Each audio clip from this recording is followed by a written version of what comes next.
We're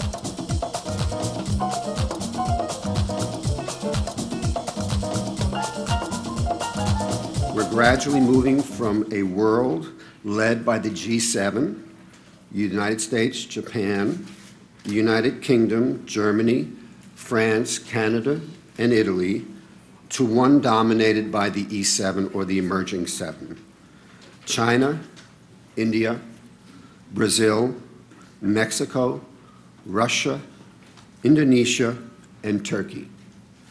In this new world order, these rapidly expanding regions will spur huge internal consumption and an array of products and services. In this second wave of growth, consumers will be looking for other investment opportunities outside of their native countries. International buyers are buying more than ever.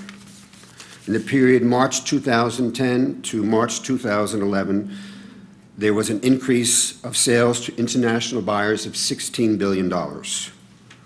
Total sales to international buyers, according to MANAR, for the year 2010 are $82 billion and expected to be significantly more in 2011. Although more than 90% of the home searches start online, fewer than 30% of all these searches are done in the English language. Did you know that with only English on your website, you are only reaching 29% of the buyers online? There are 750 million users of Facebook, but did you know that 525 million of these users speak and use Facebook in a language other than English? Realtors who sell to international buyers earn at least 50% more than those who do not. There are certain statistics floating around that indicate that in the period 2010, that 33% of the condominium sales in Manhattan were done to international buyers. The top global city for international investment by foreign buyers is New York City, 2010 and 2011. A special thanks today needs to go to Phil Robles. Phil, thanks so much for collaborating with MANAR in arranging this event. Thanks for the speakers for participating and sharing your expertise. And there's some very special thanks to the people in my office who worked till like almost midnight last night: Kennard Fox, Monica Trianis, and Ruth Travaris. It's my pleasure now to introduce Phyllis Pesnick, who will be today's moderator. Phyllis is the Vice President and Managing Director of DJK Residential Commercial, a server company. She's currently the President of the Manhattan Association of Realtors, MANAR, also an active member in the New York State Society of Realtors, NYSAR, and the National Association of Realtors, NAR. She is a friend, a featured lecturer, speaks frequently at the Real Estate Academy of New York and others. Her expertise has been published in industry periodicals, international business journals, and television media. Please welcome Phyllis Pesnick.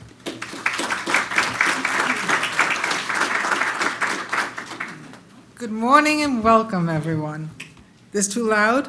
Am I too close? Not very good at this, even with all that praise. Thank you very much, Rick. You know what? I just thought about it. I don't have to remind everyone, but I'm just in case, if you can make sure your mobile devices, or as they say on the airlines, until we land, okay? If you can just make sure they're off so that we can move today's program along. We started a little later than we had anticipated, so we're just going to get going quickly. And I can see by the sheer number of everyone here today that we have a hit topic, certainly, in real estate. It's our hope that after the symposium, you will be able to take away something that you can use that will help you to expand your business globally. Very important today, is what Rick has just started with. You can understand how this will benefit you as agents. We have a very distinguished panel of experts gathered who will be sharing the customs of their countries, the subtleties of cultural differences, financial and legal strategies germane to the foreign buyer, and perhaps a hint or suggestion as to how to market to the foreign buyer. Our format will be our speakers who will speak on their given topic, and we will hold questions until the end of the presentation and then open up a quick Q&A for everyone. Let me introduce our first speaker, and it is my pleasure to introduce Edward Mermelstein, Esquire, who will be discussing the intricacies of guiding the Russian buyer through a New York City transaction. He is an accomplished attorney with a multilingual law firm in both New York City and Moscow. Please help me welcome Edward Mermelstein. Thank you so much.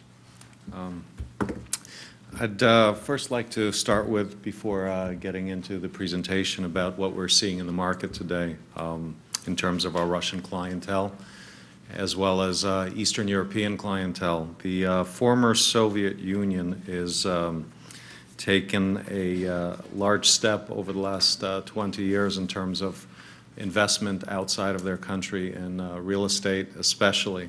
And what we're seeing is a great benefit here in New York from those investments. Primarily, the investments we're seeing are in the residential sector, but we do see quite a bit of commercial investment as well. What I will be concentrating a little bit more today on is the residential side. But in terms of the actual type of transactions that are coming into New York, and I believe that many of the brokers and attorneys are seeing the same thing, where more than several years ago, most of the transactions were high net worth individuals buying their second, third, and fourth homes, many of which were coming into the New York area and outside of New York. For example, Connecticut has become a very popular area, as well as the Hamptons. We are starting to see quite a bit of our clients in forms of families that are not necessarily what someone would call the oligarchs, moving their entire families into the United States. And that's a little bit more recent. So with that being said, and Rick had mentioned the fact that there's such a great influx of foreign investment in New York, and to some degree they're saying it's over 30%. My experience, at least from the last several years, is that a large percentage of that number is an investor from the former Soviet Union. So being that these purchasers are a large portion of what we're starting to see in terms of buying and soon to be selling, we really have to pay quite a bit of attention to this sector. So with that being said, I'm going to start. Let me see if I can do this correctly. Okay. In terms of successful transactions working with a Eastern European purchaser, we're always bumping into the fact of the issues that come up with both lenders as well as boards, especially if we're talking about co-op and condo boards, where the know your client issue is quite important. And that issue really speaks to the fact that there's not much of a credit environment in former Soviet Union. So you're dealing with a situation where someone's looking to purchase a very high-end property, yet there's not much that they can show in terms of financials. So what we tell many of our clients coming into the office as soon as they come in and before they even start looking is concentrate on setting up your credit history in the United States before you do anything, because that is one of the major issues that you will come across in trying to purchase a home. So when you first meet your client, try to get an idea of what they can and cannot provide in terms of information, because once you start discussing a purchase, which is typically, let's say, in a condominium, and or even a rental situation. You'll be dealing with someone who has a very hard time first proving where their source of income is coming from, and then the second issue is usually after the source of income is going to be the translation of the documents. So that all takes quite a bit of time, and you want to make sure that you're prepared ahead of time to start looking, because many of the condo associations are really clamping up on having the proper documentation before you get approved. And even we're not discussing co-ops that are not necessarily recommended for Eastern European purchasers.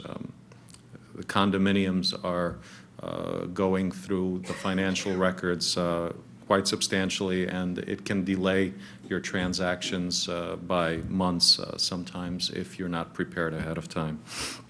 So again, our job is to educate and guide our clients through the procedure before you even start the procedure. And with that being said, when you're working with a Russian client, we try to be sensitive to their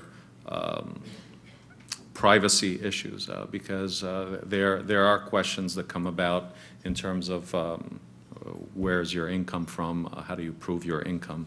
And coming from a country where there are sensitivities as to that issue, you have to understand that initially that's information that is not necessarily going to be very much forthcoming. So you have to really work with your client and make them understand that you're there to help them in the process of obtaining what they're looking for, which is for us is something that's very much rote, but for someone coming from a country that doesn't have the same process, this is a very unusual procedure. For example, they don't have attorneys closing in Russia when you're purchasing a home, so something like that is atypical. With the documents that they normally see, most of the contracts and presentation documents that you'll put in front of them are going to be somewhat unusual for them. So again, our job is very much to educate. Be prepared that many of these clients are very sophisticated and know English quite well. They've done their homework before they come into the United States, and many of them even teach myself and the brokers that bring them into our office a thing or two. But at the same time, many of these clients do not speak English, and you have to be prepared to translate some of the documents. So if you do not speak the language and do not have somebody in your office that speaks the language, my recommendation is associate yourself with someone that can translate documents quickly, because from my experience, the Eastern European purchaser expects everything done yesterday. So my recommendation is be ahead of them and be prepared.